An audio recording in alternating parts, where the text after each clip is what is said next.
Science Explorers, this is your lead scientist, Miss Shirley. Today's lesson is how to create our own nature center.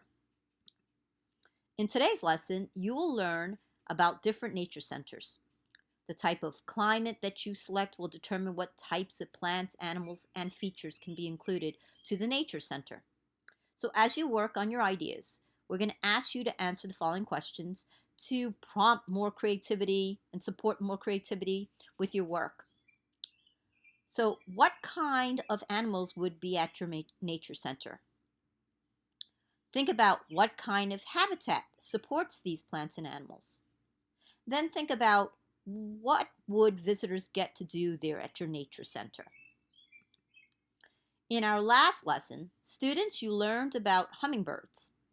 A hummingbird can flap its wings 90 times in 1 second. Hummingbirds need to eat a lot because they have to replace their energy.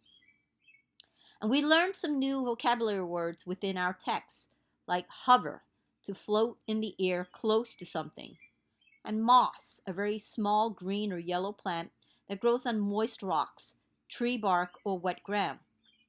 And the word flexible, which means bendable.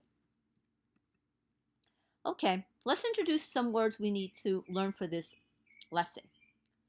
Remember the word naturalist. It's the study of plants and nature. A naturalist might study animals where they live. Now, a nature center is a place where visitors can go to see different plants and animals in their habitat. And then landscape. It's the visible features of an area of land, its landform, and how they integrate with the natural or man-made.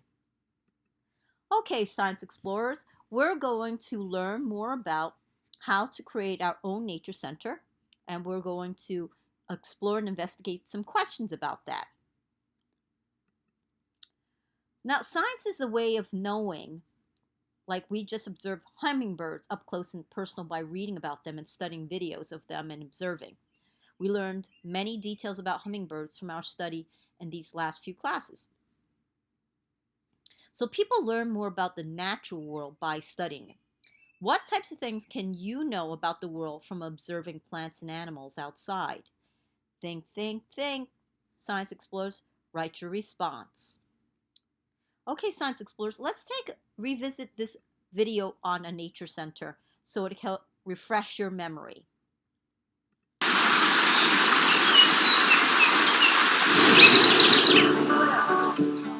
Welcome to perhaps the most attractive location in the city of Fontana.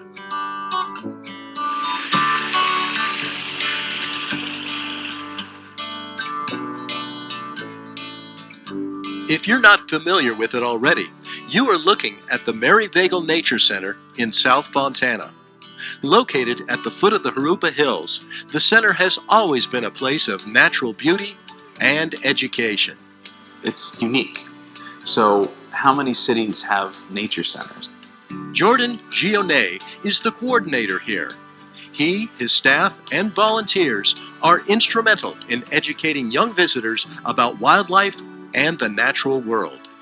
Even getting off the bus, the kids see ducks and they are excited. They see squirrels and they're thrilled. Who knows what is healthy food for a duck? What's healthy wild food? Well, absolutely, we have a lot of animals. Do you know where else we have animals? Inside. On the inside, the kids were introduced to some fascinating creatures, kept here to educate visitors. Let's start with the gopher snake. And she is actually pretty small comparatively. Gopher snakes could even get to be about 8 feet long. So a big snake, but also a very common snake. Again, in its namesake, it will eat gophers. And that they can be a pest if you have gophers around. If you have too many, they're a good one to kind of equalize the balance. This variety of snake is the most common to be found here in the surrounding hills. Not so common to Southern California is this guy. So that is Kiko, and he's one of our rescues. He's a blue-tongued skink. He's actually an Australian native.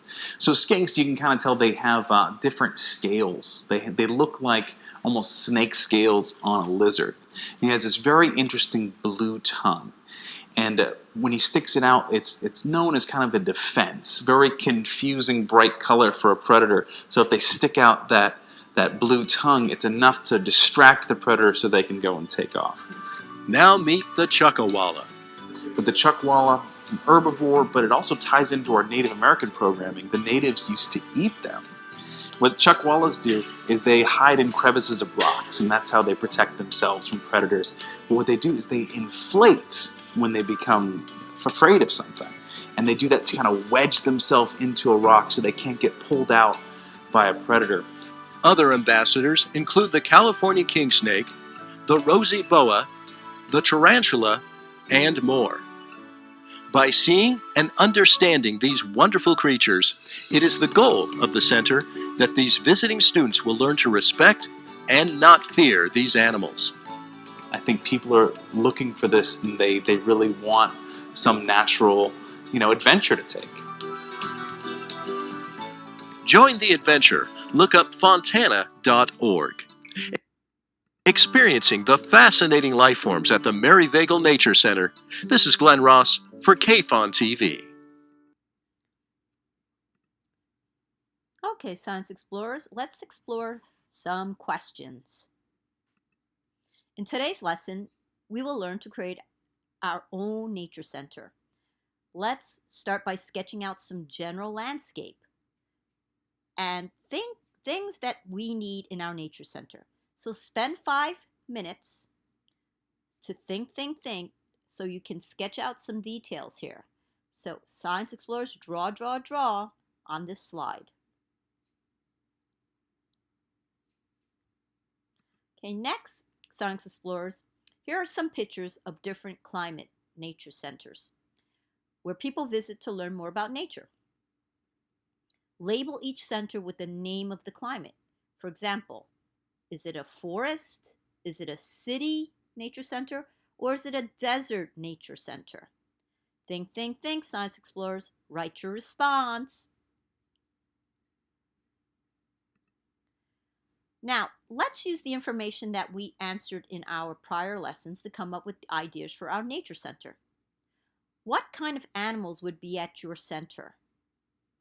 Think, Science Explorers. Write your response. And remember to think about the climate, okay? So you can associate the correct animal with that type of habitat and nature center. Now, let's use the information that we answered in our prior lessons to come up with ideas for our nature center. What kind of habitat supports these plants and animals? Think, Science Explorers. Write your response. Again, think about the climate to help you with the response to this question. Now, let's use the information we answered in prior lessons to come up with the ideas for our nature center. What would visitors get to do there at your nature center? Think, Science Explorers. Write your response. So, Science Explorers, to summarize, we want you to draw more details of your nature center here. So draw, Science Explorers. Draw on this slide. And finally, to summarize, what did you think of today's lesson? If you were a visitor in the area, would you like to visit your nature center?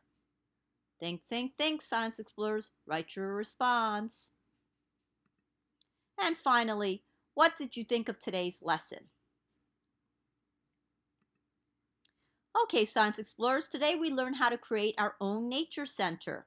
And we thought about what would be the type of climate we would have for our nature center and the type of habitats and the type of plants and animals that would go in our nature center.